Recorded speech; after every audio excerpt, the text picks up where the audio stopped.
staggeringly good. It makes most other action movies I've seen in the last 10 years just reminds them how awful they are in comparison. And it's hard to even put your finger on why. It's just so it does everything right. Everything. It's so good.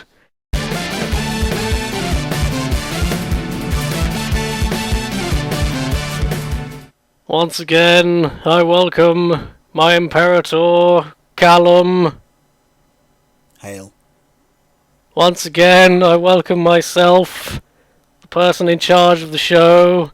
You are inferior, you'll do what I say. Although you don't get any water. This is how I rule things, you. Witness how great I am. Witness! Witness! Witness!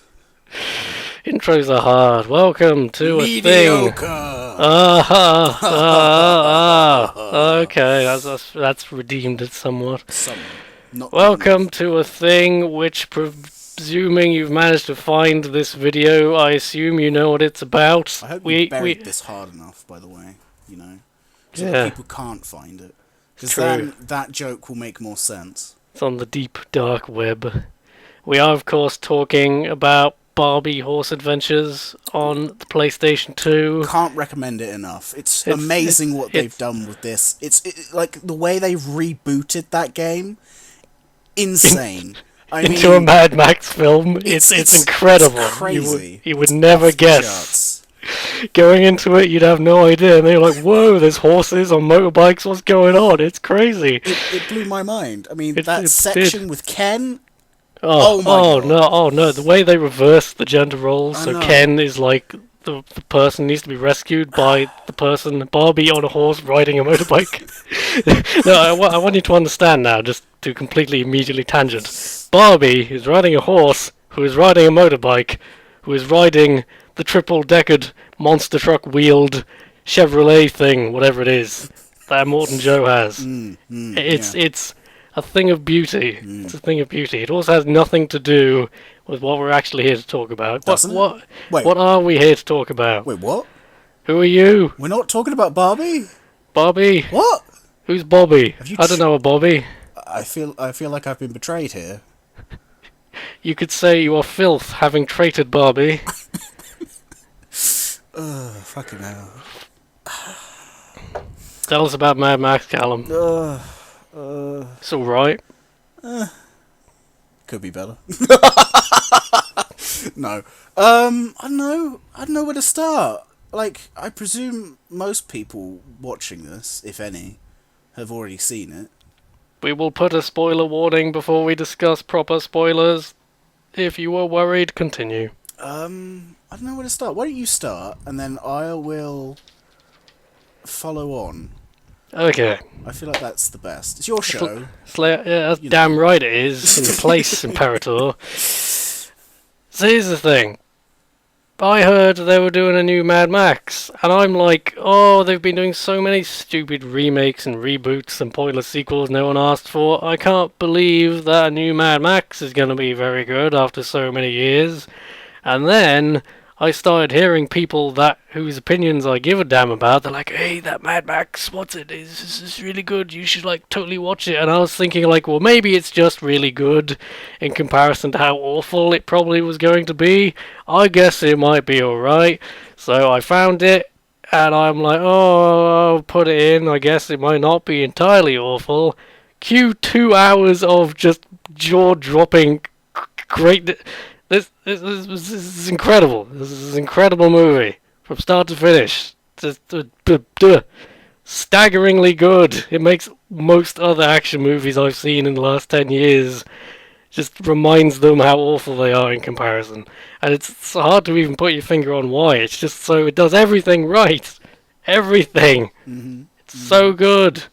For a movie that came out in 2015 especially, it is so good. If we're talking chronologically in terms of release dates of movies coming out, I don't think I've been this obsessed with a movie since probably District 9 was the last one, and then before that we're talking Total Recall and RoboCop. That's how much I love this movie. These things. Okay. How about you? What about me? I've been a like Mad Max fan since like I watched all the old ones on like DVD, and I was kind of obsessed about seeing the new one, and then I kind of it was a combination of I got lazy, and also I kind of like I wouldn't say forgot that it came out, but stuff happened and I forgot that it came out. And then I saw it, and it was good. It was good. It has some problems. Heresy! It has Traitored some it! problems, but like these problems seem very tiny in the grandness of the entire thing. Oh, sure, definitely, yes. So yeah, it's not the perfect movie, but as Mad Max specific like films go, it's up there with some of the best. Would you say it is your favourite Mad Max? Leading question. That's a I don't know. I honestly don't know whether it's my favourite. It's a toss up between this and Road Warrior. Everyone says that. Everyone seems to think Road Warrior is the best one. Well, you're not going to give it to the first one, because the first one is kind of dull. The first one's not even as much of an action movie as almost like a psychological thriller for most of it. Yeah. It I mean, you could give it to Thunderdome, but Thunderdome gets a lot of bad points. It's a very Evil Dead trilogy style of progression that the Yeah. Mad Max trilogy used to have. I say trilogy used to have because it's not a trilogy anymore. It goes from fairly straight face to silly but is good, and then it's all silly all the time, which is fun and all, but you kind of want some balance there. It's weird how that lines up. Yeah. I don't know, man. I genuinely think I used to like Road Warrior a lot too, and it's still great, but I easily think Fury Road is the best one now. Like, I'm stunned that I think that. I was never the biggest Mad Max fan, but I really liked the second one, and now I'm like, Fury Road is the shit. Yeah, which is understandable, because it's fantastic. So shiny and chrome. Yeah. It's great. Yeah, but where do we even start? This is going to be a full-on talk about whatever the hell we want, but I think we should have like a 10-minute recommending the movie to people who haven't seen it in spoiler-free fashion, and then we can just dive straight in. Okay. Okay, I'll tell you what. If you want to see this film, see it somewhere that you're going to get the best out of it. So, I don't know, get yourself a massive TV, get yourself surround sound speakers, just so you can hear the glory that is the soundtrack to this film. Because the sound in this film complements the cinematography so well. It's so good. You can feel the money that went into this movie, but it's a rare movie with a lot of money behind it that also felt like it wasn't compromised in any real way. It feels like George Miller is the main man. It's the same guy too, which is doubly impressive. Apparently, this film was supposed to come out something like 10 years ago. Yes, it was in production hell for a long time. Which is also another reason. Can you imagine if it had come out back then? Yeah. That's another thing. I think it did come out at a good time to really show you, it's simultaneously a nod back to old movies like the old Mad Max ones, but I also think it is very fresh, and I can't think of such a stylized action movie, and it has such a great balance of really grim imagery and themes and the world it's set in, but also has this clear sense of humour and wackiness and good tonal variety. Something horrible will happen, but it's hey guys, we're going on an adventure, cheer up, it's not all that bad. It's just you're probably going somewhere. It's like a homage really to the old there were a lot of those Australian films that came out at the time of the original Mad Max, which were they were gritty, they were grimy, they had some crazy humour in it, and they were mostly to do with cars out in the desert. And I feel like this is a really good homage to those old films, and at the same time, it holds its own. Yes! So, it's like, it's so good. And, like, it came out in a year where, you know, there almost nothing else came out. Yeah, there wasn't really any films that really caught my eye. Oh yeah, I wish I'd heard about Mad Max sooner, because I might have been convinced to go and see it in the cinema, which would have been amazing. Yeah. I will say one thing, though. I don't think the trailer really does it any justice. I don't think I've seen the trailers. The trailers, they put it more... I mean, it's an action film, but they put it more of like a Hollywood-styled action film than I think it I hate that. to be. If you go back and watch a lot of trailers for great movies, especially these days where movie trailers are so... There are always formulas in advertising, right? But I swear movie trailers right now, especially ever since Inception, there seems to be one movie trailer that they all use. Actually, though, there's two. There's the fucking Inception-style action movie trailer with the fading to black and the blah that they all do. Gotta get your horn in. And the other one is the unbearably awful American comedy movie, where it's like two guys working in a sex shop, and they always seem to cut in these like quotes that aren't even remotely amusing, and really they're often very fastly cut together, so you can't even that's not a word, fastly, very quickly cut together, so you can't even have any real grasp what the hell is happening. And I'm going on a bit of a rant now. I mean, a lot of the time those quotes are also like the best bits of the film, which isn't saying much about the film. That's I remember Bridesmaids. YouTube made me watch a trailer for Bridesmaids once, and I remember so vividly that one of the jokes was a large lady, shall we say, and she made like a noise, and then she said in what sounded like a thick Texan accent, "I don't know which end that came out of." Smash cut to the title. Go watch Bridesmaids if you loved ambiguous bodily humor. Like, when you think of like putting your best moments in the trailer, and the best moment was that a burp or a fart? It's wacky and mysterious. This doesn't have anything to do with Mad Max or Barbie Horse Adventures anymore. No. Well, Wouldn't be one of my podcasts if there wasn't tangents. It's true. It's my big weird wheel with a skull in it brand that I put on all my products. So you know it's authentic.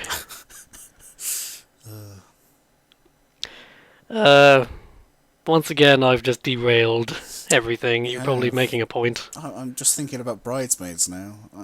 God, I can't decide whether I liked that film or not. I thought you were going to say, I can't decide whether it was a fart or a burp either.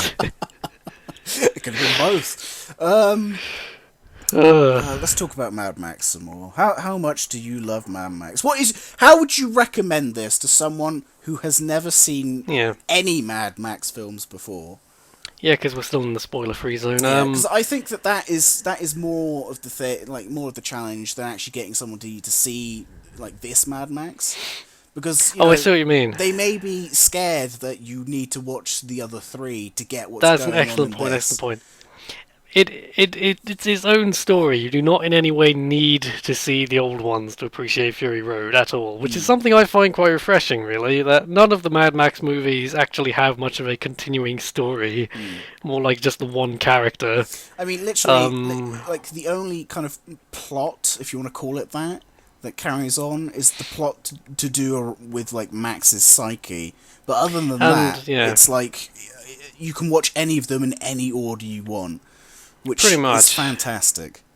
It's pretty good. I mean, even Evil Dead was basically almost telling the same story 3 times, or actually 4 times now, because they remade it. God damn you, Hollywood! And they're also coming out with a TV series. God damn you, Hollywood! Did you know they remade Point Break? God damn you, Hollywood! Why did they remake Point Break? I don't know! It is literally like they just have a big dartboard of franchises that were vaguely famous 20 years ago. Yeah. And they're like, we must rebuild! It's like, I am your redeemer, says Hollywood. I will rise you from the ashes of this world by remaking you pointlessly. So yeah, Fury Road, definitely, you do not, if you're sat there like, well, I would watch it, but then I'd need to watch 4 movies. No. Fury Road stands by itself. I'd say it's even better if you've seen the others, but you do not in any way need to, if that makes sense. In fact, yeah. It's good if you have seen them, because that means you've also watched 3 reasonably decent films before going in to see this one, and you kind of have an understanding of what you're going to be in for. But other than that, just watch Fury Road. What are you doing? What are you doing right now? Watch you Fury sat Road down and listening to this right now. Just stop listening to us. Go out, find yourself Fury Road. I don't know, steal it from someone if you have to, and go and watch it. Smash their face in with a crowbar and take it. And if you get caught, just say some guys on the internet told you to do it. You know. Yes, that flies in the Daily Echo and the Sun and all those sorts of newspapers. They'll run with it. Because I mean, like, the only person that's going to get done in is Kieran. You know, it's his name on the channel. I deny everything. Burn and salt the earth. I was gonna say, really, dear viewer, you should have immediately stopped this and watched Fury Road as soon as I said it was like the best movie I'd seen since Total Recall and RoboCop. But if you need further convincing, I mean, usually I'd say be careful with that, because sometimes your decisions on what is a good film and what isn't, I kind of I'm kind of a bit with that. But as far as Mad Max goes, go and see it. And I mean it when I say stop watching this, because it's not going to, like... We're not nearly as entertaining. Yes. And play the game. Play the game as well. Especially after you've seen that film, because the game somewhat makes a lot more sense, you know? Because it's kind of a continuation, like, after the film, as to what Max does. There's also those comics we really need to read. Yes. Which is like a prequel, I believe. We're just plugging all the shit now. We are not sponsored. If anyone would like to sponsor us, please send me all the money. So long as I get 80% and Callum gets 20%. You'll get 20% and be happy with it. Fine. 20% of 80%. Oh, wait. Yes. Yeah. I had to think about that. You can't percent a percent. Wait. Okay, can we talk about spoilers now? I feel like we've recommended it enough. Yeah, and if we haven't, then we're failing. My only conscious thing is that we might not have gone into very great detail about why it's so great and everyone should watch it. Do you like cars? Do you like explosions? Do you like stunts which are not CGI'd to hell? Oh yes, dear God, yes. Do you like actual... Like, there is CGI, but it's mainly as kind of a stylizing thing in the edges where you might almost not notice it's there half the time. Do you like a world which is quite possibly the realest world in any film I've ever seen? Do you like good bad guys? Do you like great female protagonists? Do you like an engaging plot? Go and see this film! Do you like fucking action movies which understand concepts like pacing and context for the violence? God, yes. God. I'm watching it right watch now. Watch RoboCop and then watch Fury Road. I've stopped listening to us and I'm playing this right now. Well, you should. In fact, during this recording, I'm just going to watch it. I would do that, except I'd be so distracted I would have nothing to say other than, look at that! Which you can't see. I'm sorry, Karen, I can't hear a word you're saying over this glorious soundtrack. Marvellous. So long as you're not cocking up your recording by trying to play a DVD or whatever at the same time. That's a good point. I'm now pausing the film and coming back. Yes, I was sitting there thinking, I hope he's not stupid enough to put the thing in the same device he's currently recording a podcast on, but I felt the need to check.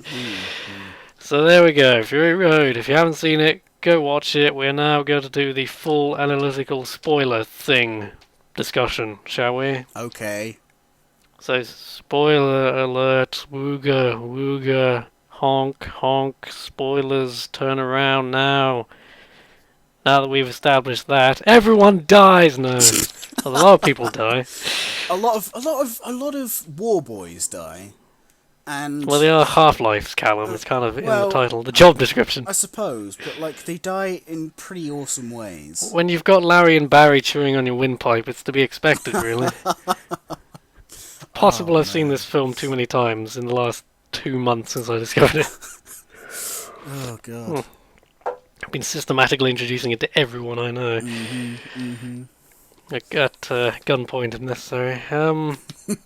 Okay, let's do. We could almost try to do it in a almost quasi chronological way, in like things I noticed while watching the movie. Like, I love the whole introduction. It's almost like a false start. The intro is like, "Hello, I'm Mad Max. I'm a grizzled action hero," and then it's like, "I immediately get captured by the bad guys." This kind of sucks.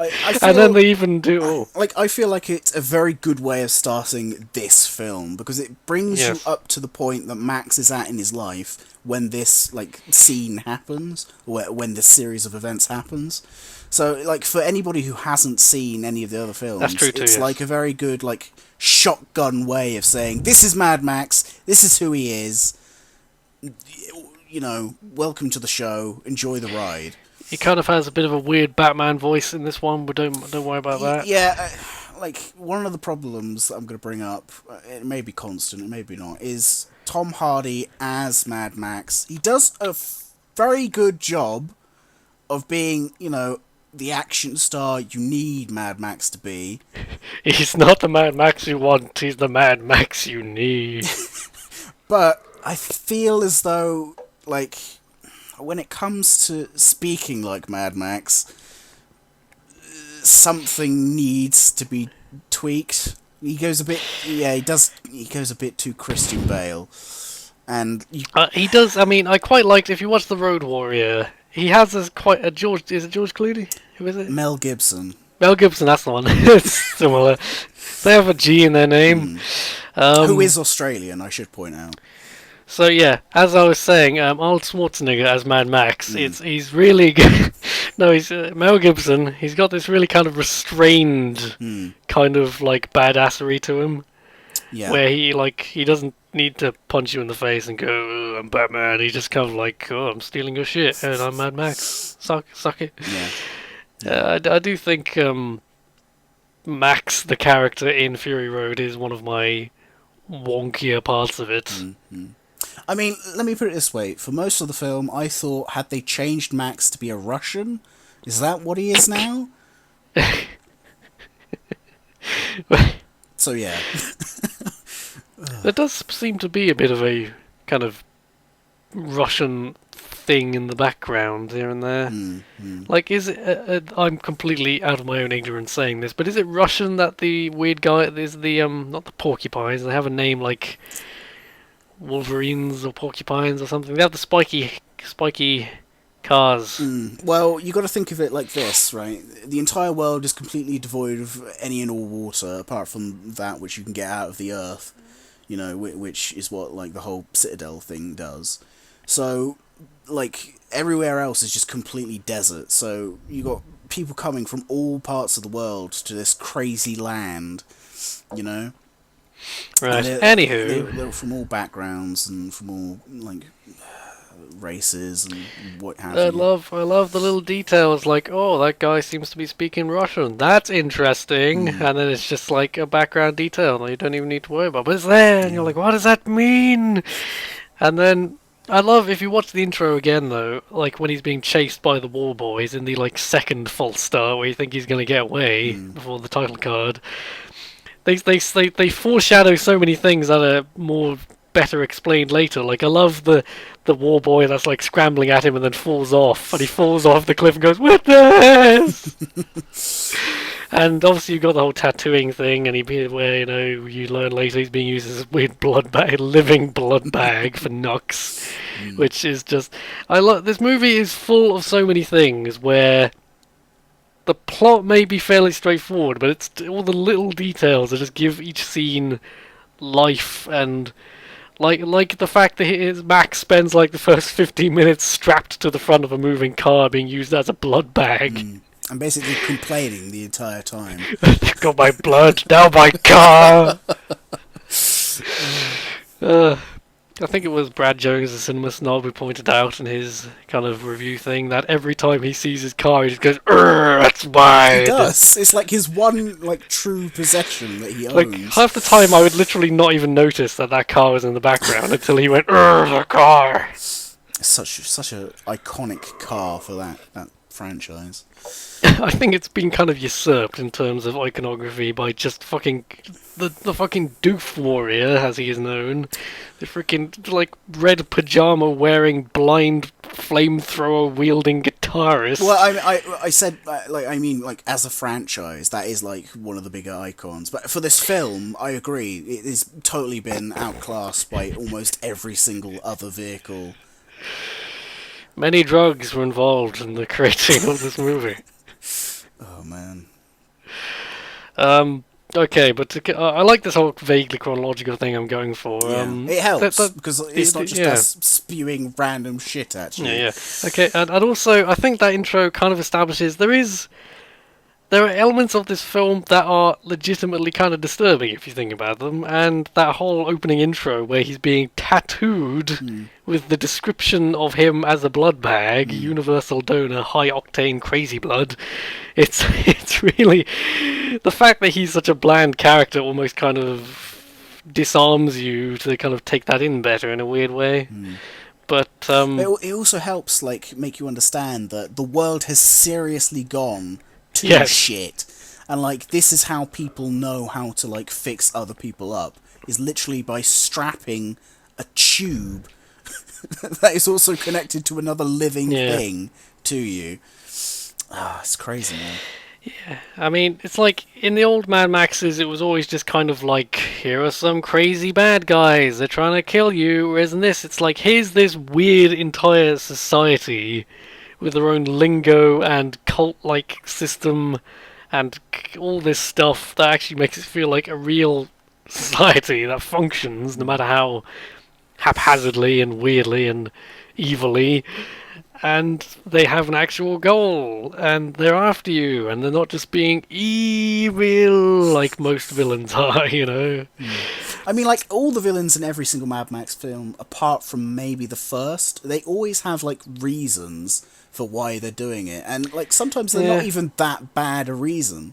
In Road Warrior, the guy just wants gas so that his guys... And he does, even if we accept that he's probably lying when he says, just walk away and you can take, and he'll just take the oil. You can assume he's probably lying, but he still gives them a chance. He sounds halfway reasonable when he's talking to them, you know? I mean, he sounds like a very educated person who's literally just trying to do what's best for the people that are under him. He's an educated, reasonable man who just happens to be the leader of a bloodthirsty motorcycle gang. It's for him, that was the way that he could, control the situation that was going on around him, And also, by doing that, he helps everybody else in his group.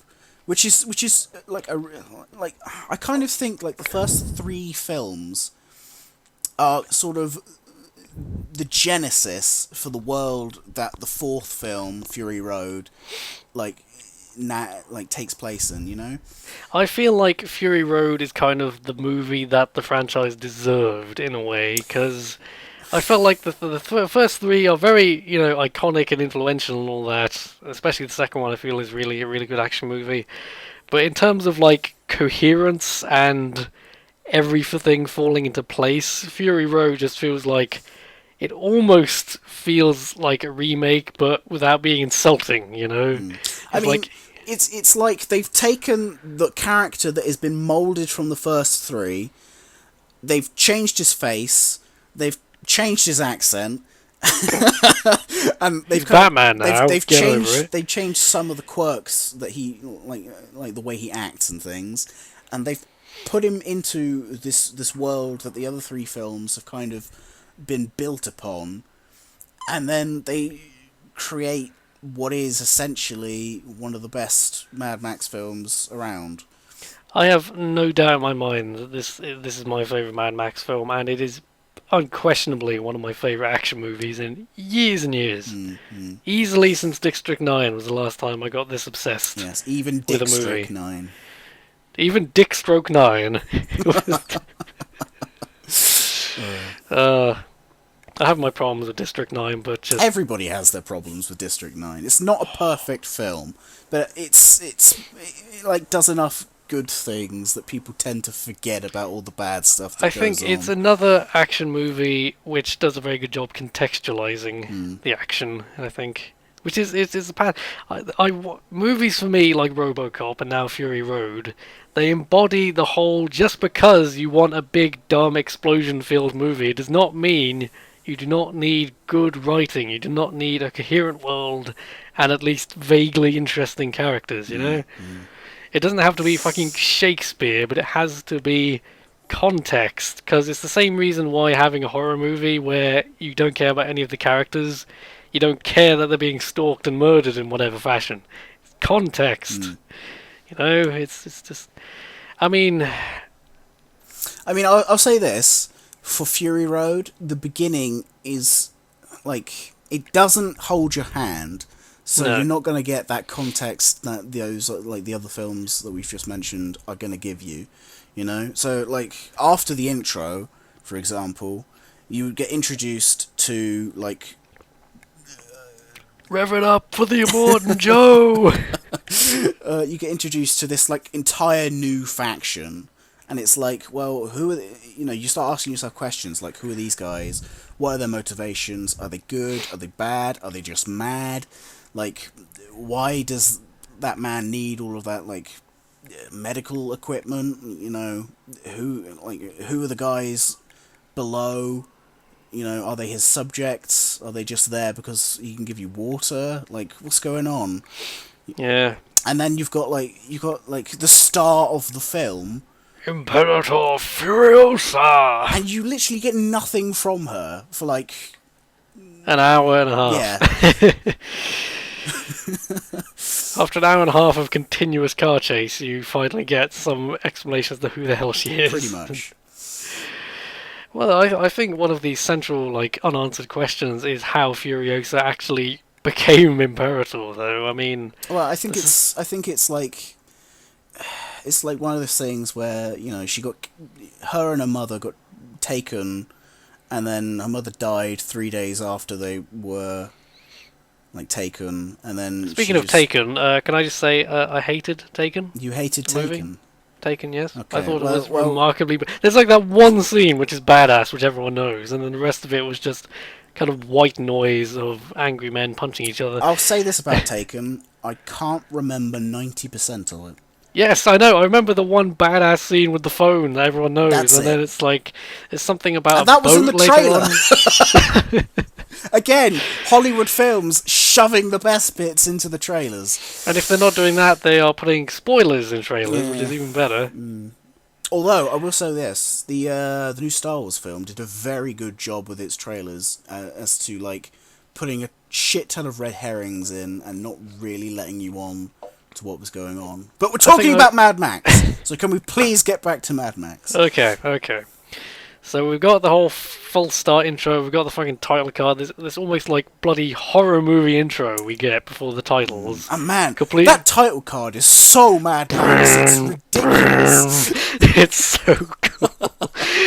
You know, it's one of those things you're 5 minutes in and you're like, well, this is promising. Do not get shit now, movie. And then you're introduced to Morton Joe and his whole it's an incredibly good movie at just saying things in the background. You know, it uses the fucking visual medium of film to have all these world building details in the background. Like, no one ever says Morton Joe is a cult leader. You work it out just by virtue of him standing up, giving this big Hitler speech to all his Half-Life war boys. Incidentally, someone pointed out to me, they do that little V8 sign. They're making a V with 8 fingers. Yeah. Do you see that? Do you see what the level of detail we're dealing with here? It's because they worship V8s. Yes. You know, like, to them, that is a god. I prefer to think of it more as that is just a phrase from the old world they've kind of repurposed. Like when when Knoxs talks about McFeasting with the heroes of all time. I think there's something in the comics is mentioned as something like a world burger or something, which is like a really smart person from the past. The history burger or something. I can't remember what it was. I think, doesn't he have like a quote at the end of the film, which is like, I can't remember the quote, but the guy is like the first historian or the first historian man. Oh yeah, the first history man. Yeah. There's a good deleted scene, actually, where take a look at the history woman. You might not have seen that, actually. No, Because you watched it on the PlayStation or something. No. Some newfangled PlayStation device. Newfangled meaning does not have deleted scenes, apparently. No, it doesn't. I just like just the imagery and fucking Morton Joe himself, an actual villain who's actually intimidating and actually you feel like his presence bearing down on them means something. Whereas I'm trying to think, like... Also, it's like, you can tell that there is a lot of history to do with the Morton Joe. Like, yes. In the way that he talks, in the way that he Once acts again. to people, like, and the way that people act towards him, you know, it's like all part of this world-building thing that the entire film just has, like, throughout. I mean, even subtle details like... You see his two other kids he's already got. I can't remember their names. I remember Rictus. Yeah, Rictus Erectus, amazing name. And then there's like the very disabled one in a little chair. Baby man. Yeah, slightly offensive, whatever. Rictus is the big, strong, but dumb dude, and the other fellow seems to be a bit brighter, but obviously he's like massively disabled. It's very much like a Master Blaster kind of thing, but without... Yes, actually. Yeah, but without them being, you know, like symbiotic. So I think that you know, the whole... You believe there that this is an old man, he's got this little empire, and he's got two sons, one of which is an idiot, and the other of which is not, you know, physically up to much of a fight, which probably means a lot in that society. And you can really believe that the idea of, you know, what he calls product, his children, he wants a proper Alpha Prime heir. You can really believe that this will mean a lot to him in his own twisted logic. So just small details like that. And also, like, like even like the medals he wears, and like like the fact that sand and dust gets blown onto his boils and stuff. Yeah, it's like you can just tell just by watching the film that this guy must be a badass. And he's probably on his last legs too, you know. I mean, I feel that he's literally just being kept alive by that breathing machine. It's like fucking Warhammer or something. Like I get the impression that he should be dead. The very fact he's kept alive is either through like sheer power, willpower, and like a combination of like willpower and just the fact that he needs to stay alive until he gets his heir. Yeah, I mean, I don't see Rictus doing a very good job somehow. Yeah, I think he'd have the whole like burning people alive thing down probably, but anything else might be a bit beyond him. Even though I don't think he burns anybody in the film though, does he? Like he has that one scene where he's like going, "Ah!" and that one guy is like, "Don't burn the brides," or whatever it is. That's the thing. Rictus is so stupid. They literally have to have someone nearby at all times just to remind him not to kill things. It's like, yeah.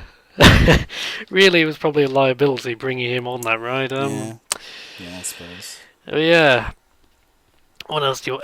God. Okay, my chronological thing is breaking down slightly. What do we want to talk about next? I think we should move on to the Warrig.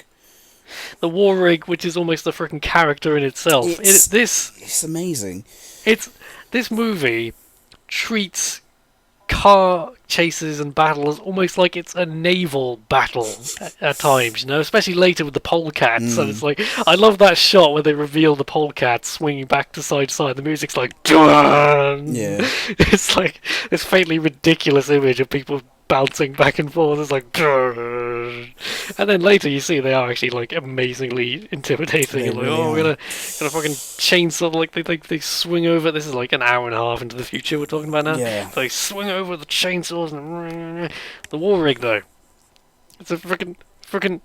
It's, it's not just a car that they drive. It's this car with the fact that Furiosa has just personalised it and having like 78 hidden weapons on it, and Yeah, and like all the these stick gadgets. is a knife, and Yes, and the kill switch. yeah, the kill switch, so nobody else can drive it, and like Again, there's so much like you feel like she's had this for a while. This is not something she's just come into having recently. I really, really want to read those comics because any this is the thing. I watched that movie and I'm like, damn, I want more. I want more details. I'd be really excited to see what these apparent sequels that are on the way. By the way, can I just point out I'm so happy that this movie actually made money. yeah. Because something like Dredd was pretty damn good and no one watched it. Yeah, well, so we're never going to get Dredd 2. It's difficult enough to get people to watch a Judge Dredd film, especially after the last one. You know, with Sylvester Stallone. It should have been called like Dredd. No, really, this time, guys. You know? But no, not Warrig. I think another of my favourite moments, again with the soundtrack, really, there are so many moments where the soundtrack just kicks in at exactly when you want it to. I love when the fucking Warrig's on fire and Furiosa's like, oh no you don't, and she like fucking pulls this button or whatever, and the music's like, duh, because it kind of, she closes all the vents on the front of the rig and puts down this plow which makes sand fly up over the rig and puts out the fire, and then when that's done and the plow's up, she like opens the fans again and it's like, oh Yes. And but also the rig takes a real beating throughout the course of the movie, and really I love that the rig gets blown up at the end. I mean, it's kind of, it kind of has symmetry because it's like it served its purpose. It has at that point. It's like Joe dies, you know, Rictus dies, Knoxs dies, the Warrig Bullet has Farmer, to die. People Eater, everyone. Because I think like throughout the entire film, the only like good guys in quotation marks that gets killed are the one bride. And then, like... Most of the Vivellini. Yeah. I can't believe I remember these random names. The Many Mothers, as they're also known as. I am the one of the La Cooper Capra. I am one of the... Nobody... Just all these made-up names that get thrown at us, and we feel like there must be so much history behind them, but we have no idea what they are. It's like, you almost kind of want to dissect those names and discover, you know, why are they called this? Was it because they stayed somewhere, like, at the beginning of all this madness, and, like, they called themselves after that place? Or is it simply, like, is that a proper name, you know? Did somebody live this long, you know, to actually pass on their name and stuff like that? All I can think of now is, I'm sure it's a similar name to the really camp vampires from the Twilight movies. I pride myself on having seen none of them, by the way. You're missing out, man. No, I'm not. I really am. It's not. worth it for the camp vampires, the campires as I call them. Just kind of, they do that Stargate thing I was complaining about before, where in Stargate, like a year ago I complained about this to you, in Stargate there are so many scenes where it's like, here's the big evil alien boss man just looking bored on a throne somewhere, and I'm like, what do they do all day? They just literally, almost every episode this happens where there'll just be a big evil alien overlord sat on his throne looking bored in a room with like 2 torches in it. What is he doing? And then someone will run in and say, oh your majesty, something's happened, and suddenly he's like, oh Jesus Christ, something to distract me with. Yes, what is it? It's the same. What were we talking about? Mad Max. It's a good. Oh yes, Stargate. That's right. Here's this page of notes I've been ignoring. Optimistically, I wrote notes. Optimistically. Fucking hell. I mean, we could talk about Knoxs. You mentioned Knoxs. Knoxs is an interesting character because it's like he is a war boy that has been brought up to believe that a Morton Joe is like this deity figure, and that he is awaited in the halls. He looked at me. He looked at me. He was scanning the horizon. I love how Slit is just trying to take this away from Knoxs. Almost every line of dialogue. And even Slit there's a little character there where he comes back later as one of the guys. He says, "You filth, you traitor'd him," when he's trying to kill him. You were saying? Even his car, Knox's car, which Slit tries to take his car, and Knoxs is like, "No, fuck you. You're my lad, sir. Or just promoted myself." Oh, man. It's like... What am I trying to say here? Words do fail me as well when I try to describe Fury. Knox's turnaround, I think, is quite well done. You know, his whole, he goes from believing him, Joe gives him a chance, he fails, and Joe is like, mediocre. And then... I love, immediately, he fails instantly. He does. And it's like, it's not even his fault, and he just does it anyways. And then, he has this whole romance thing with the redhead girl. Which is okay. It's one of those things that, you know... I'm glad they didn't linger on it, because I felt like there wasn't much there, really. Can I just say, I think the brides are the weakest part of the entire thing. I know they're kind of the cause of the, entire chase, but I really think that they are just... I don't like them. I have my problems with them. Yeah. I feel like there's too many of them, actually. I feel like if there was, 3 of them, they would have had enough screen time each to have a personality. Yes. There's, because, there's all of them trying to be, these really tough girls, except for that one who always complains and wants to go back. Yeah. And then, there's that one who... Or is it the other one? And then... Is it Angarad, also known as Splendid, far as I can figure out? She seems to have been kind of the leader of them. And then she dies pretty much halfway through in a really horrific way. She went under the wheels. Did you see? I'm sorry, let me try that again. She went under the wheels. That's more of a Stallone, actually. I'm not... She went... I can't do it. She went under the wheels. That's like an old man. Whatever you were saying, continue. Oh, man. I think there should have just been, 3, 2 brides at most. You know. You mentioned Knox's turnaround. I am not sure how I feel about Knox's turnaround. I feel like it's a bit kind of... He has the crisis of faith scene where the red-headed lady seems to take a shining to him. I mean, I feel like his turnaround wouldn't have been possible without her. Well, yeah. Which, because he starts to realise that he indeed likes these brides himself, and he wants to help them get away from Joe, who he has just found out is a massive tool. I suppose it helps as well. He goes on about, the way he's talking in the Crisis of Faith scene kind of suggests, he feels he's not worthy of Joe, and almost even if Joe saw him, he'd just kill him.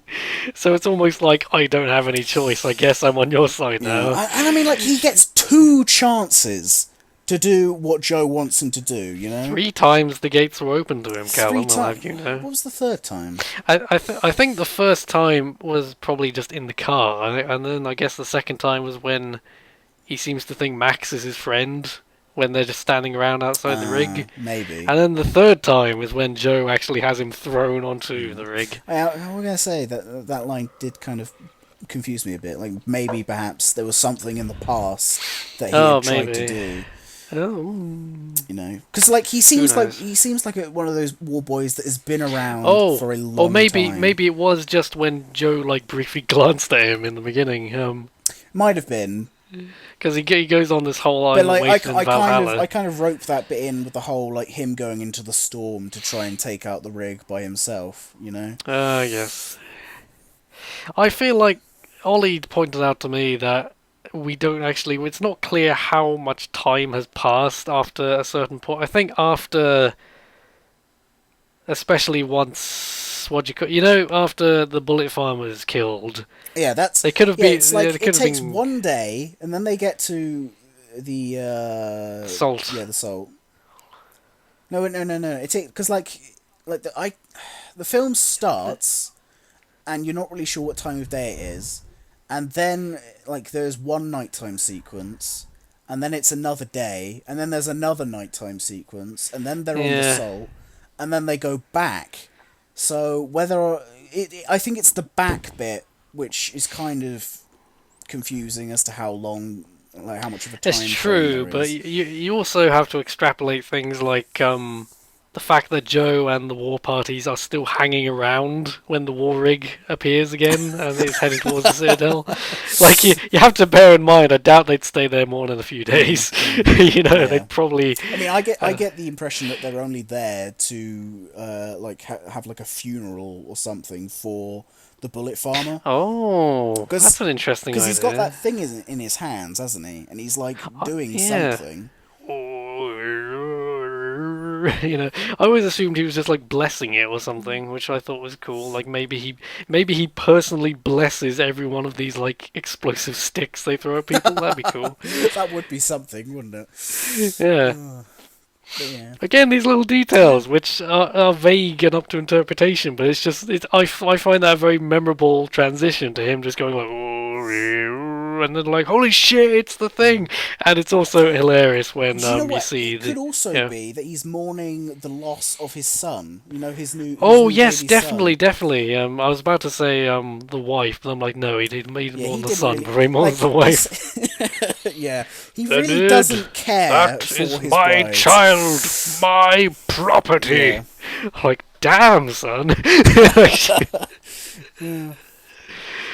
Again, there's not much to him or any of the other villains really, but they're just all the little details with how they. I mean, the bullet farmer. Communicate. Man, I latched onto the bullet farmer so hard as soon as I noticed that car tank thing was in the film. I was like, that guy.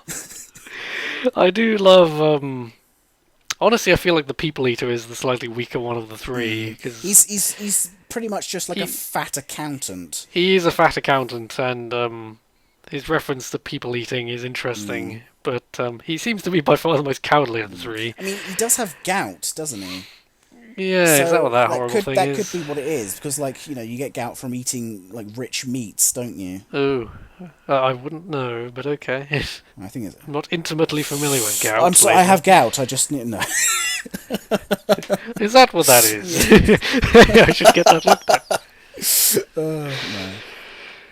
No. Yeah. I like how the bullet farmer seems to be quite cynical about the whole, Healthy babies. Healthy babies. And then later, when you wouldn't want to hit the wife, so he doesn't seem to actually give a crap. Well, he does say one angry shot for Furiosa. But then he goes and fires many shots. It's true, but at that point he's completely blind, and I get that. Yeah. It's almost as if he's trying to hear through sonar. I know. He's like my children sing. He's just shooting all over the place. That's definitely one of the more surreal moments. Is I am the scales of justice. Like, what's he even going for there? the music fits that scene so perfectly. Because he reminds me of like a bloody baron type character, with that whole almost pilot hat thing that he's got going on his head made out of bullets, and he just kind of sits at the cockpit of his tank car. Yeah, just I would like to point out somewhere. I think you can do a lot in world building with just giving a place a good name, and something like the Bullet Farm is a great name. You can imagine, especially given what else you see of this world, you can really imagine what something like the Bullet Farm would entail. Yeah. I mean, I think the weakest of the three main places you hear of, apart from the Green Place, is probably the Citadel, because you don't really get to hear what that place is called. That's true, but you do get a lot of nice little glimpses. Because you actually see Gastown on the horizon, don't you? Yeah, and I suspect Gastown is probably a little nod to Road Warrior as well. Yeah, possibly. Well, that was Bartertown, wasn't it? No, you're thinking of Thunderdome. In Road Warrior, the entire film revolves around the gas pumps. Yeah, that's true. That's true. But it was never called Gas Town, was it? It was never called Gas Town, but it's not. And in fact, it blew up at the end blew up. Spoilers. Those films are like what, 20, 30 years old, something like that. And also, we're in the full spoiler. Whatever. Go see those films. But yeah. In other spoilers, Soylent Green is people, and Bruce Willis is a ghost, and the Star Wars prequels are awful. Also, Sean Connery comes back at the end of Last Crusade, so don't worry, if you're 2/3 of the way through Last Crusade and you're worried that Sean Connery's gonna die, hold on, it gets better. Also, this thing happens in the new Star Wars film. Yay. This video has been taken down. I got spoiled on that bit so hard. I hope you know what bit I'm talking about, but fucking hell. It didn't ruin it. There's only really one spoiler with Star Wars. Why are we talking about Star Wars? I don't know. Let's talk about Mad Max and how much we love it. What a novel concept. I feel like we should wrap this thing up soon because we've been going for almost an hour. Almost an hour. Let's give it. Come on. Let's rival the length of the movie at least. Actually, I have the box over there. How long is it? It's about 2 hours 16. 2 hours. Is it really? I think. 115 minutes. It says. Yes. That might include like credits and stuff. I don't know. But it doesn't matter. It doesn't matter how long it is. You watch it all. It's one of those films which it sinks its claws into you very early on, and you just want to watch and see what happens. Yeah. as Slit says, that's a slightly more obscure one. Yeah. We could talk about... We haven't actually talked about Furiosa much. That's true. Let's talk about Furiosa then. Furiosa, I feel, is the quote-unquote MVP of the entire film. Discuss. I think you can make an easier case for... Mad Max himself is not superfluous to the plot, but he is... Easily the show is stolen by Furiosa and co. Because especially since she's just got the more interesting history, you want to know how she overcame the rampant sexism in her society that she was stolen into, if that makes sense. And you want to know, like, I love how unquestioning all of her war boys are when she first nicks the Warrig. Well, she does say, doesn't she? Like, she worked her ass off to get to the point where she could drive the Warrig.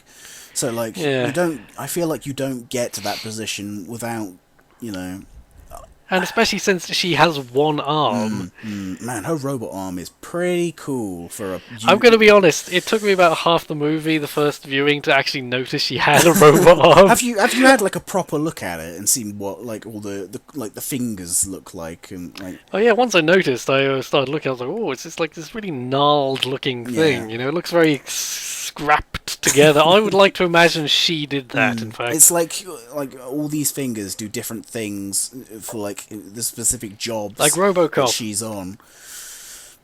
Well, RoboCop is like made for one thing and one thing only, Titanium laminated with Kevlar? Yeah, that's... He's gonna be a bad motherfucker, Cal. Bad motherfucker! Starship Troopers was better. Lies! You traitor, RoboCop, with your filth. Anyway, like Furiosa proves time and time again to be Max's equal, plus is better than him on Well, I like how there's actually something of balance there, really. Like, she is badass, but he later shows to be like he goes off and kills the bullet farmer somehow. That's true. He comes back covered in blood. Yeah, it's not his blood. Like, I like the little detail where he goes off, blows him up, and then obviously comes back with loads of bullets because it's the bullet farmer. But it's like he wouldn't have been able to do that had Furiosa not taken out the searchlight. That's true. So, you know... Which is a badass moment. Yes, it is a very badass I feel like that word badass is coming up a lot, but it really is the only word. I'll put it this way, Kieran. She's more badass than Borderlands. Ooh. Oh, callback. There's a callback. That's our cue to get very angry during the podcast.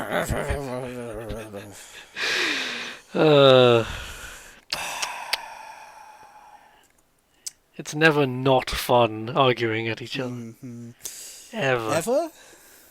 There was that one time, which... Especially not in Dark Souls. We don't talk about Dark Souls anymore, Kieran. It happened, and we moved on. Oh, fucking hell. Go watch our series, please. Please? Please? Please. Please.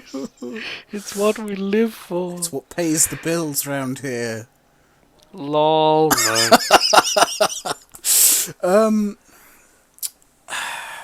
Okay. Do we still talk about Furiosa? I feel like... Yeah. I mean... I want... I don't want to go on and on and on about the whole, like, seeming commentary of gender in this movie, but I feel it's significant, and the fact that there are so few movies, really, that still do have it. Like, there are so many bloody movies where it's like, here's a bland white guy, protagonist, enjoy. I'm not saying, especially I wish... in action films nowadays. You're either going to get your typical white guy, brown hair, American accent, run and gun, I'm going to save the world, or I'm going to save America, or blah, blah, blah. America. And this film is it sort of bucks that trend within action films, where it's like, here is a non-sexualized female protagonist who is cool. She has chemistry with the other protagonist, main protagonist, who is a man, without it being a romance. Yeah, that is refreshing in itself, actually. Like, they can turn out to be buddies and stuff, and help each other out, and be, partners without necessarily... without it turning to fucking, ooh... I think I've fallen for your good looks, Maxwell.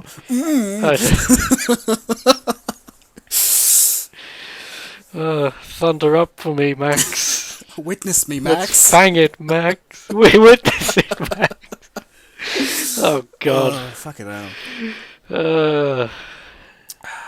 Now I'm wondering what other attachments the robot had. For God's sake. You start this. You see, immediately we've been more rampantly offensive in 10 seconds than the entirety of Fury Road. Oh, man. Well. I mean, it kind of has this whole thing that, females generally within Morton Joe's society are used for either milking or birthing. Well, yes, I love how there are repeated references in the movie too. I mean, Knoxs himself has Larry and Barry chewing on his windpipe. That's true. He, there's these repeated references to the fact that mutation is a real problem. That, and then you've got the bullet farmer's speech about healthy babies.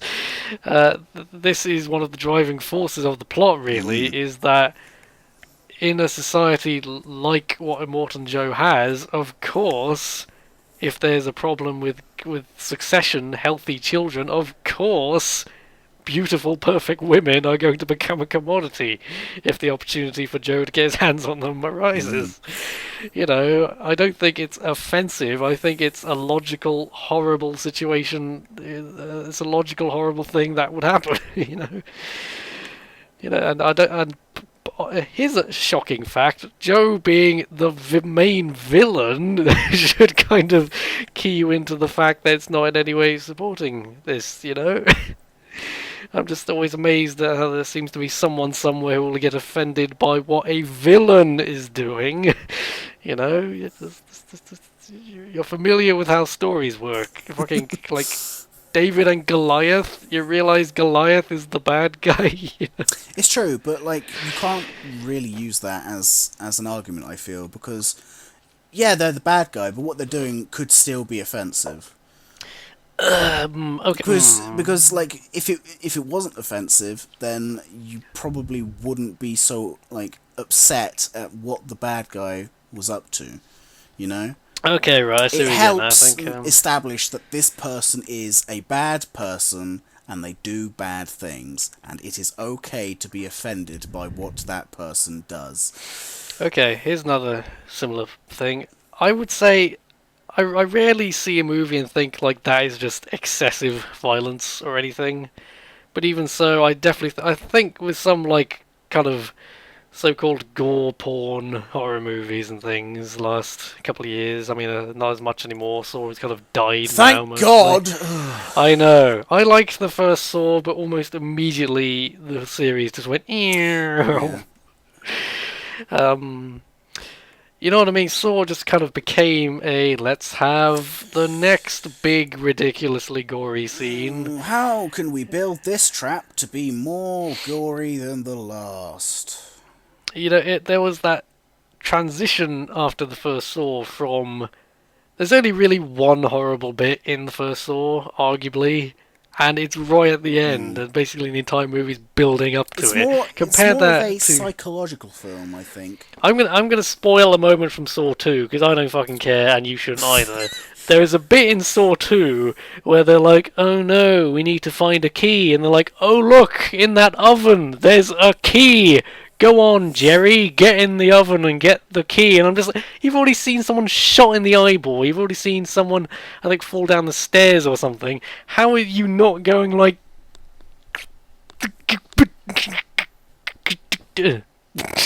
Even just being locked in a house, what you think would be a bit of a tip-off, but even just finding a key in an oven is a bit strange. I mean, yeah, I mean... It's difficult not to look back on those films and think, well, duh, of course he's gonna die.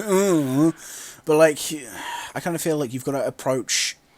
I give Saw 2 the benefit of the doubt because it's probably the last okay Saw film.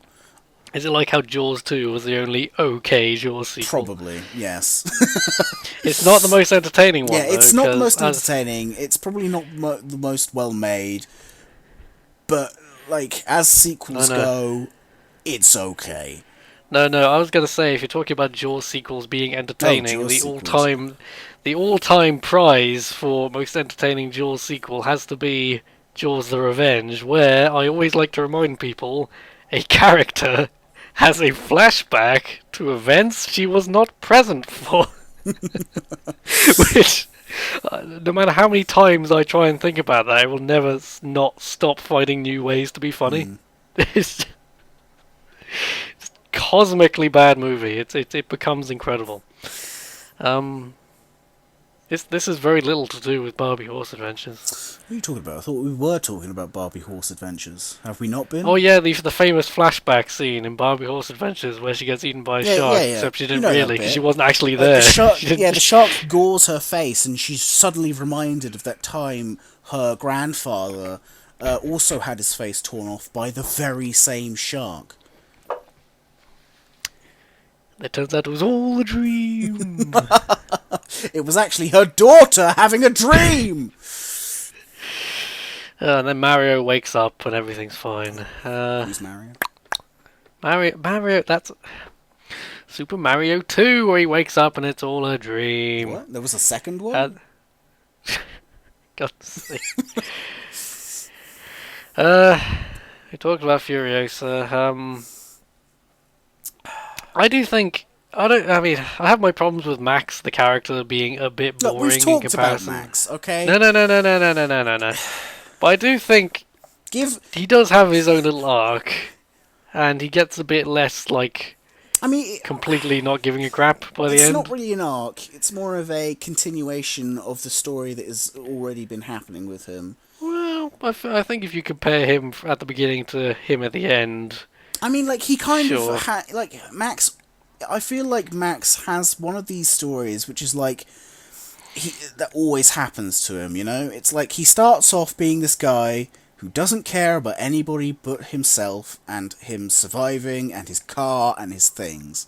And by the end of the film, you know that he's probably going to be that guy who's like, okay, I'll help you because, I'm starting to care about you. I'll help you do whatever crazy He has the Han Solo moment. It happened in Road Warrior, it happened in Thunderdome, it happens in Fury Road. Okay. I wonder if almost the fact that Max isn't the most interesting character kind of highlights the fact that Furiosa and people like that are... And Knoxs, Knoxs is a more interesting character than Max. Debatable. Oh, you don't like Knoxs? I don't know. I like the War Boys as like a group. I like their whole shtick with like going like witness me and going to Valhalla and how much they like the spray. But yeah, it's strange. It's like I feel as though Knoxs probably could have just been killed off, and like Max could have had like the idea to wrap the winch around the tree, you know. I think Knoxs adds an interesting element to the whole, especially in the third act when he... I mean, because he's the filth who traitors Joe, that kind of gives him an element there, whereas Max was never on Joe's side, although I suppose Furiosa traited Joe. Yeah, but, and the brides. But, Knoxs was in some position, not of authority, but he had, like... the advantage of being male in this society, and he still ended up helping.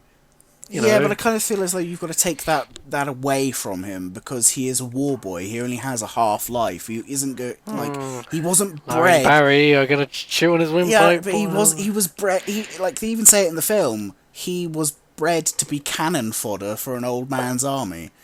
You're an old man's battle fodder. Good point. So.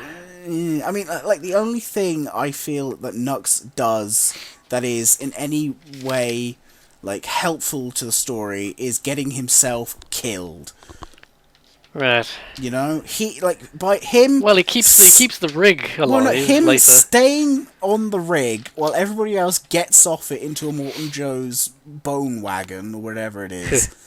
And then, like, blowing the entire thing up so the rest of the war parties can't get through to keep on chasing them is the best thing Knoxs does.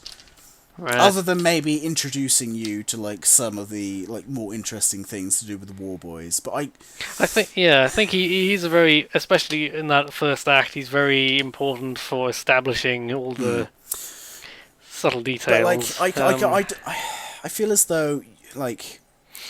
They should have had all that to start off with, and then killed him off maybe after the second attempt that he tries to get onto the Warrig to take the brides. After Joe says mediocre, I reckon he should have died then. And then like when it comes to the moment where they have to like blow up the rig to stop the war parties. Somebody else should have been there, one of the many mothers perhaps, or one of the brides, or even Max himself. That would have been a twist. Actually, well, that would have been a twist to kill him, I guess. Or even Furiosa, I was just thinking, what about Furiosa? That might have been good. Like, she's one of those characters which is like die hard to make sure that these girls are kept safe. Well, she very nearly freaking does. It's only Max who keeps her alive. So it's like, I feel as though Knoxs, as a character, probably doesn't deserve to be in the last half of this film. I feel like I would be curious to know if there was a deleted scene or something, because I do feel like he's missing something in that transition to being their friend. Because it's like... Even that bit where like they're trying to use like the special liquid to go faster than the car that Slit is also trying to make nitro. Like he fails at that, Yeah, he does. And then Max has to take over. So it's like, why are you even there? Like other than maybe he climbs. How many times did you watch the movie? Yeah, I know he like fixes up the rig and like does important things like that. Because he's a black But belt. also, like, Furiosa could have done that. Max could have done that. You know? And one of the brides could have driven the rig, or one of the mothers could have driven the rig. It's like... Yeah. We're getting in depth now, trying to like justify Knoxs as a character. It's weird. I don't know. I feel like you'd have lost a lot of really good moments and But like building. here's the thing, right? You know the entire romance thing we were umming and ahhing over? That wouldn't have been a thing. And I should like Right. I don't know. I wonder almost whether there are a bit too many characters, really, for such a like plot-light film. You know. Well, yeah, yes, especially brides. Too many brides. Maybe Too many brides. Too many boys. I kind of feel like you kind of have to have like the three main bad guys. You could probably like miss out on the guy from Gastown. He could have probably sent just his war party, and that probably would have been better. I feel like I would have liked if the war boy. There is actually, again, I feel like I reference this one deleted scene a lot, but in one of the deleted scenes, they specifically say Gastown war boys, Bullet Farm war boys. There are three factions of war boys. Yeah, this is what I mean. I feel like he, like the People Eater, maybe could have just sent his war boys. You know. Because like the size of him, like I get the because we get this feeling from him that he is just a fat accountant. Do you really expect a fat accountant to go on this war party like raid to get back brides? Yeah. You know, I feel like he. Well, he has to count the costs. It's true, but like I feel as though like they could have implemented Rictus a bit better, and like he could have maybe come in more as a character. You know, to try and lead, you know, all the war boys, or maybe just the Gastown war boys for the gas farmer. The gas farmer. Toot toot. He's large enough, you know. You don't know his diet. Well, we do actually. Well, that's true. People. It's your gas. And gout, as we discussed. Gout jokes, always topical. I also get the feeling that, you know, his like nose piece that he wears. Like, yeah. I wonder whether he like one of his meals decided to bite back. Well, I think the real question is why the hell is he playing with his nipples? Is that horrible lingering shot of him playing with his nipples? Yeah. We don't need that. True. That's excessive. Maybe just one of those things, you know. It's one of his fetishes. Don't really need to imagine that any more than already was. Oh God, I'm having images now of him making love to corpses as he eats them. Moving swiftly on. Oh God. By the way, what's the fine for necrophilia? Just asking. I'm Flalu from House Flalu.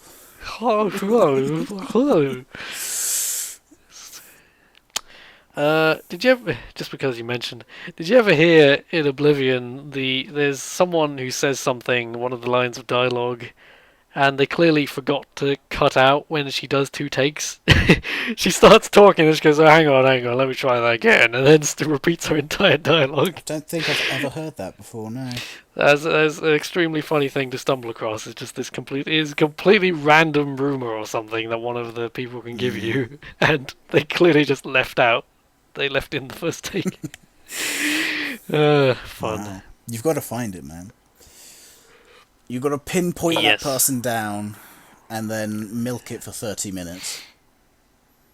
I'm looking to Google for inspiration. I'm looking to Fury Road Google Images for inspiration.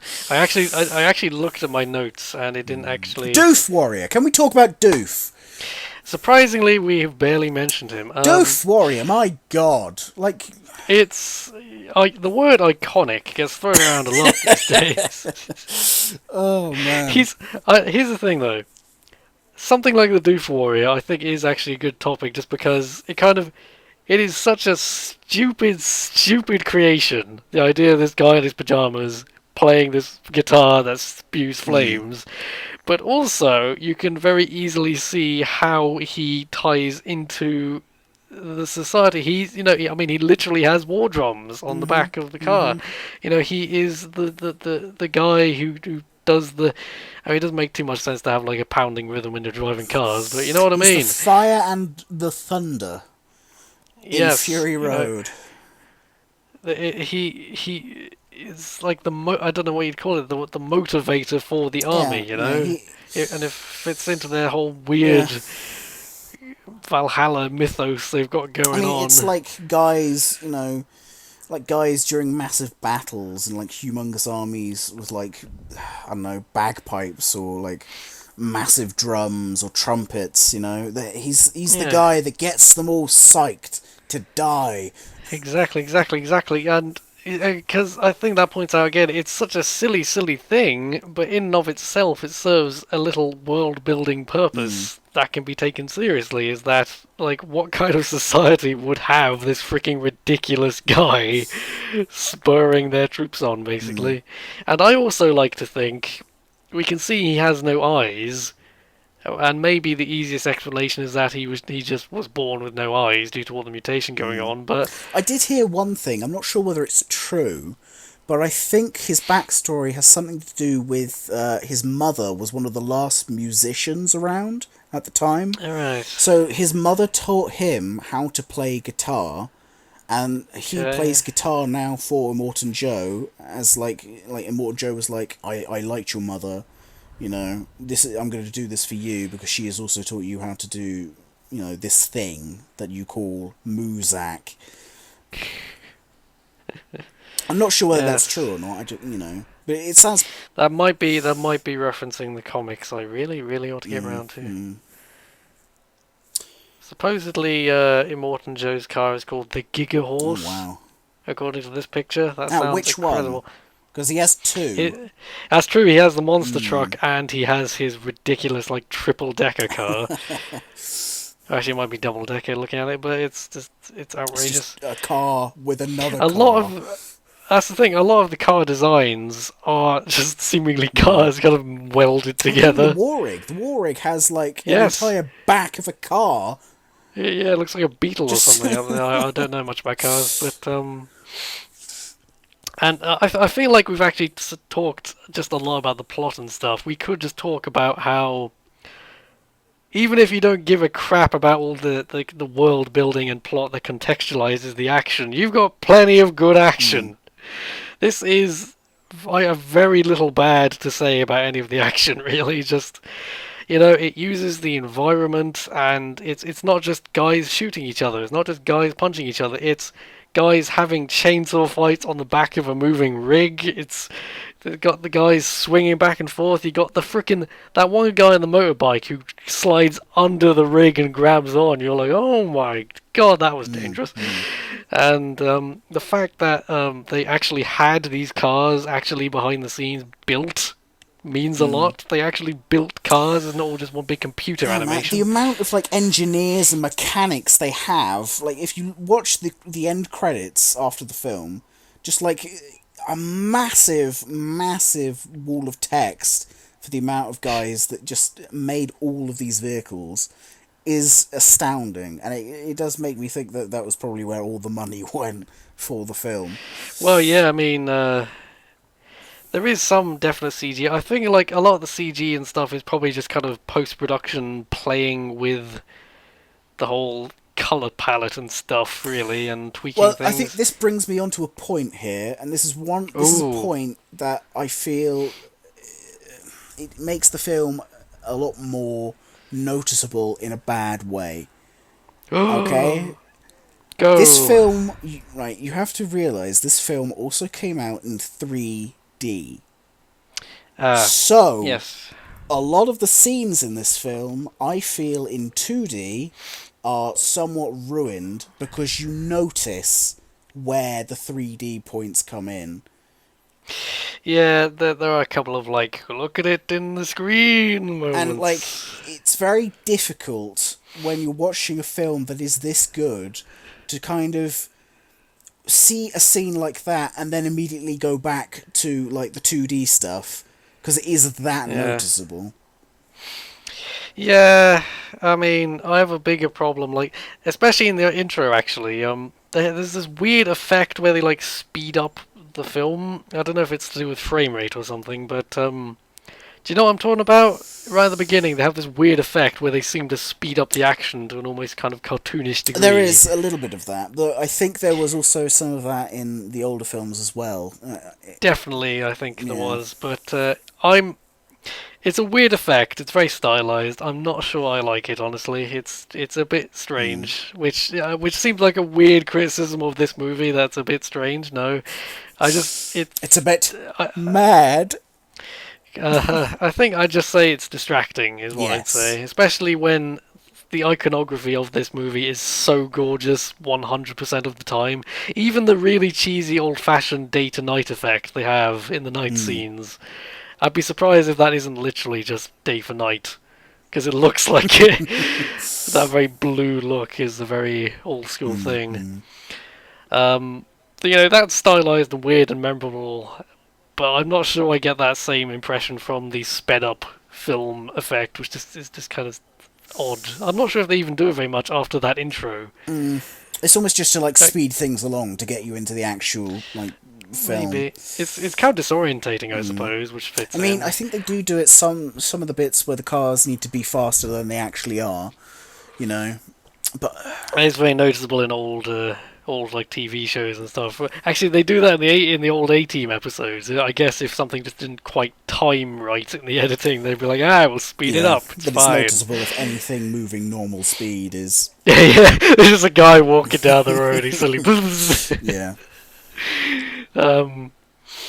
No, I was gonna say something because I was talking about the action. I'm just talking about whatever random like stylistic things come into my head. I do appreciate that the action, you can often actually have some idea what's going on, but it still feels frantic, you know? It still feels like things are happening really quickly and the dangers all around. I don't think it's as much of a thing anymore, but I remember, I think it's Batman Begins has this real problem where all the action is really dark and zoomed in. You have no idea who's punching who or what's going on. I mean, it kind of helps that, like, this is set in a desert and it's almost exclusively, like, it has to be mid-afternoon or something, but like the sun it's a very is colourful bright, movie, yes. And it brings out all the colour you could possibly want. The fucking orange flame is gorgeous, and there are I some think the wonderful, flame wonderful may explosions. be one of those things that has some CGI put into. I'm sure it's some meddling in there. It's one of those things that I notice every single time, and I'm like, okay, it's believable somewhat. Especially when Doof Warrior, does the thing out of his guitar for the first time. Yeah. I'd be surprised if there wasn't some. Again, fine, tweaking is fine. It's when something is just like here's a cartoon in your face. It's not George Lucasing a film. It's not George. I love how that's just everyone's first example now of how not to do it. Yes. It's like, don't do that. Don't do the fucking that shot in episode 2 of Anakin riding on that weird cow thing on Naboo. God. And it's just like, did they not finish this shot? What is this? What's even more embarrassing is the the scene where they're in the arena and they're like all the Jedi are in the middle and they're all like supposed to be like fending off the droids. Have you seen that like scene like out of blue screen? It's literally just like 10 guys dressed up as Jedi waving coloured sticks around. Actually, I was impressed. It might be Revenge of the Sith, where they're literally just walking around the Jedi archives, and the entire background is a blue screen. This is not an action sequence. You can have a set. You realise, and also it's just like a library with some glowy blue books. It's not that elaborate. No, it is not true to my vision, says George Lucas.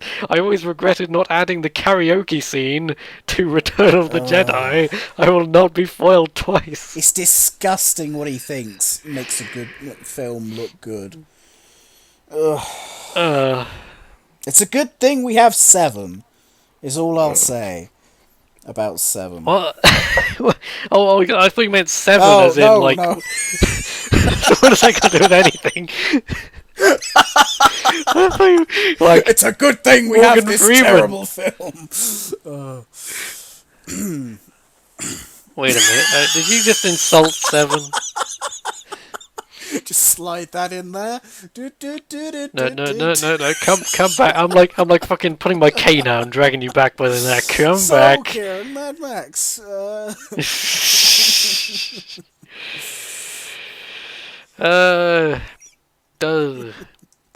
think I've thrown you for a loop.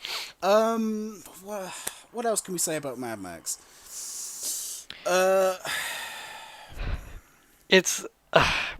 It's a movie that left me wanting more, which in itself is quite rare. You know, most movies is like by the last half hour I'm like, okay, yep, okay, yep, wrap it up, yep, okay. Yeah, I mean... There's not really a weak scene, you know. There's not like a bit where I'm like, we didn't really need that. We didn't really need. Well, they cut out anything that, you know, felt weak, I suppose. I haven't seen any of the deleted scenes. There's only 3 deleted scenes, at least on my DVD. Are they all like near the beginning of the film, or are they like spread out? One of them is like the beginning of the. It's. I'll just say when it is. It's like it's basically they've got the wives. We're gonna go get them. But it's a short little sequence, but it kind of it's more of an official like. In Morton Joe declaring a jihad, basically. Which I suppose you don't really need, because you don't really need, but it is a good moment, and it does have a Morton Joe saying, "Turn every grain of sand," which is just badass.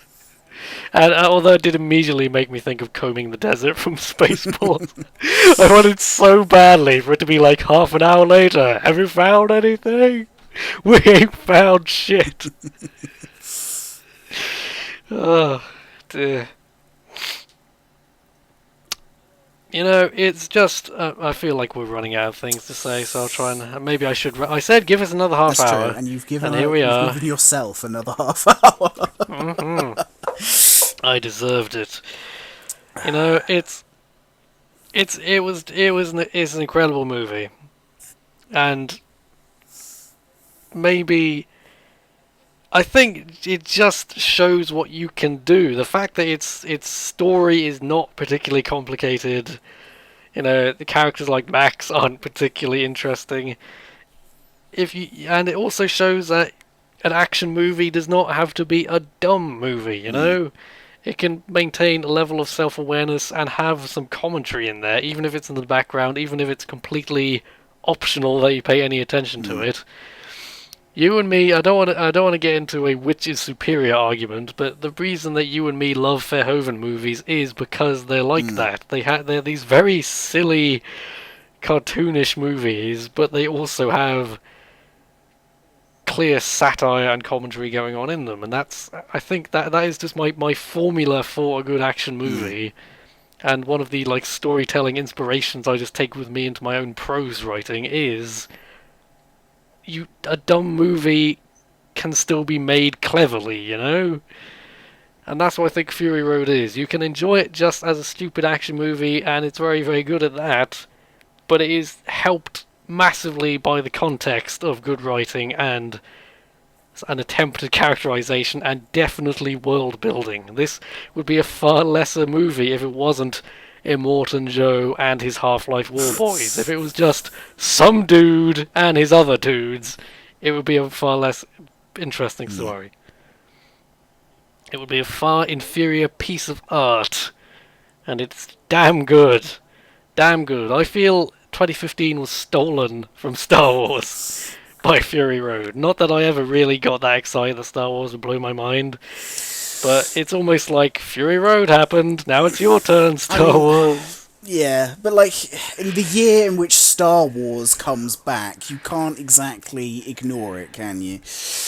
No. Especially after the disappointment that was the prequels. So, you know, people are going to get excited no matter what. Well, I guess there is a significance. This shows how you can also do bring a franchise back without it being insulting. It shows it's true to the originals, but completely goes into its own style of particular madness as well. I think having a budget helped. Although shockingly, he managed to actually maintain creative control somehow. George Miller. Doesn't he I don't know the ins and outs. Rights or something? Because it's I wouldn't know. I do not know all of the details. Can I just point out I found what appears to be someone making Morton Joe's car out of Lego Ghostbuster car parts? Okay. That's incredible.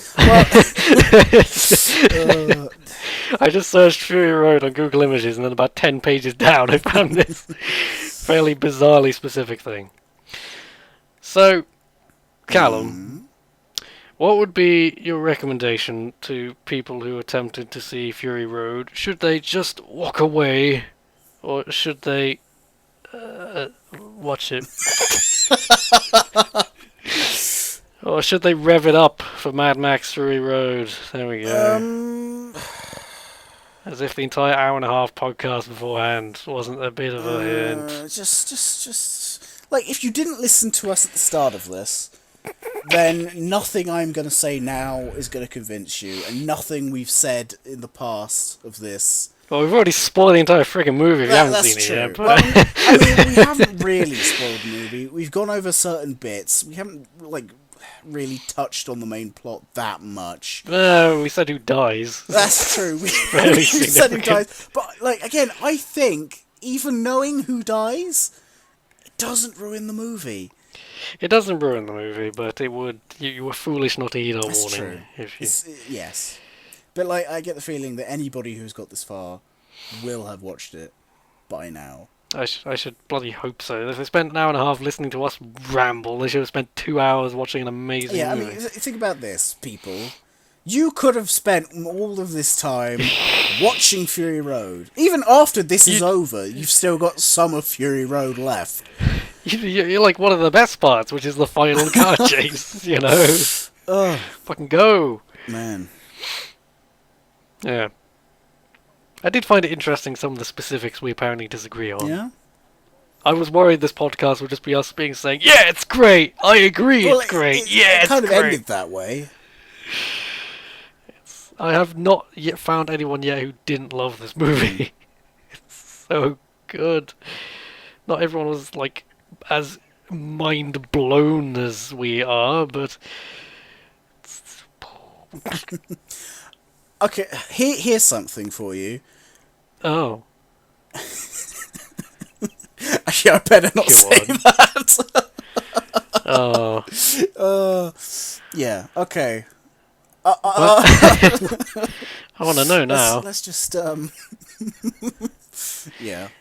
My mouth was about to get me in trouble, and my brain put the brakes on, thankfully. So... Takes out notepad, go on. So, Mad Max. Watch all of them. Maybe not the first one. Maybe the first one if you're that interested. Because, honestly, as a big Mad Max fan, you probably don't need to see the first one to understand what these films are about. It's a slower burner, but I haven't actually watched it in a while. Yeah. But it's kind of Fury Road's better. It's in the top tier of Mad Max films. I'm not going to say it's the best one, which, lies and slander. It's a good one. It's probably a close second. Lies and slander. But that's purely because I have rose-tinted glasses for Road Warrior. Okay, head, say goodbye to the neck. Decapito. Of course, this is your favourite though, isn't it, Kieran? This is your favourite. It is my babby. How would you... should we end this? I'm eyeing up posters on Google. I want it. Can we end this, please? Please. No, you must suffer. Oh, God. It is very hard to think of endings which aren't just bloody watch it, it's good. I've already done that.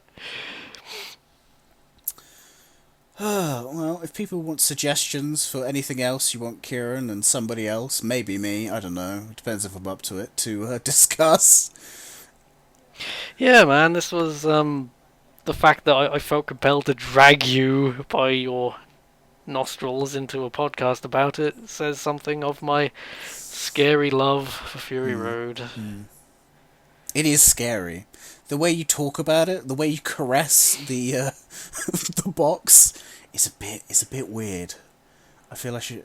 Yeah, this is an intervention, Kieran. I've come to take away Fury Road from you. I was about to say, oh, what a day, what a lovely day. That's not a lovely day at all. You're taking it away from me. If only the Doof Warrior could play us out. That's the only appropriate ending. You know what to do. No, we have to. No, I must mention one of my favourite parts. Oh, for God's sakes! We're about to end it! This was a perfect ending! No! You've ruined it! Oh my God. Ugh. Fine. No! I love when, you know, the Furiosa's explaining the kill switch to Max, and they're stood outside the rig, and you can hear in the background like, or just them getting closer. It adds to the whole like tense feeling that's going around at that moment in time, doesn't it? Because it's like you've got war boys at your back, you're trying to deal with assholes up in the mountains, and you know trying to not to die. Plus, you've got that music going on in the background. It's a lesson for life. Try not to die. Personal Doof Warrior. Scare people into believing you're coming for their brides, and go mad, go crazy. Maybe the lesson is everybody dies, but not everyone watches Fury Road first, so not everyone truly lives. Sure. Yes. I like it. Yeah, sure. We'll end on a RoboCop quote. There you go. Don't watch RoboCop, watch Starship Troopers. Also, this man is a liar and should not pay any attention to his heresy.